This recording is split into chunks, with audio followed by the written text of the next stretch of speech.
আসসালামু আলাইকুম। সবাইকে আবারও প্রীতি শুভেচ্ছা জানিয়ে চলে আসলাম আজকের সকালে। আজকের নতুন সকাল দেখানোর জন্য মাত্র ফজরের নামাজ শেষ হয়েছে। ফজরের নামাজ পড়ে মসজিদ থেকে বের হয়েই আজকের কাকডাকা ভোর আপনাদের দেখাচ্ছি।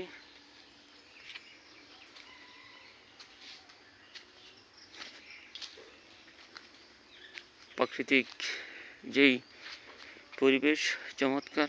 তবে আজকে এখন ফজর নামাজের পর মসজিদ থেকে বের হয়ে দেখা গেছে একেবারে গুড়ি গুড়ি বৃষ্টির ফোঁটা পড়ছে। হয়তো বৃষ্টি আসতে পারে।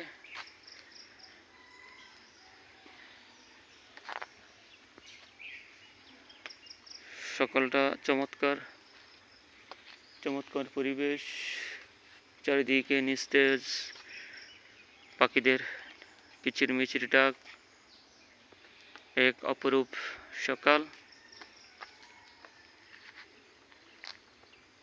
সেই অপরূপ সকালে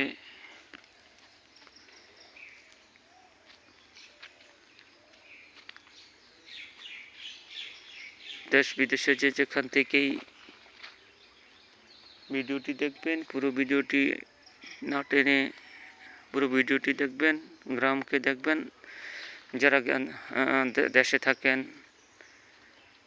তারা হয়তো গ্রামকে প্রতিনিয়ত উপভোগ করেন। যারা প্রবাসে থাকছেন, আমাদের দেশের সকলদের মা বোন আত্মীয় স্বজন স্ত্রী সন্তানদের রেখে যারা দূর প্রবাসে জীবনযাপন করছেন, তারা হয়তো এই গ্রাম মিস করছেন। তাদের উদ্দেশ্যেই আজকের এই প্রভাত ফেরির আজকের সকাল। প্রভাত ফেরির এই সকালে অবশ্যই আপনারা সকলে ভালো থাকেন, সুস্থ থাকেন, এটাই প্রত্যাশা করছি। কি চমৎকার আকাশে যখন পাখিগুলো উড়ে, চোখগুলো হঠাৎ সেদিকে চলে যায়, কিন্তু ক্যামেরা ঘুরানোর পূর্বেই পাখিগুলো স্থান চলে যায়। খুব দ্রুত গতিতে পাখিগুলো উড়ে। আজকের এই সকালে আপনাদের সকলের মঙ্গল কামনা করে বিদায় নিচ্ছি। আসসালামু আলাইকুম।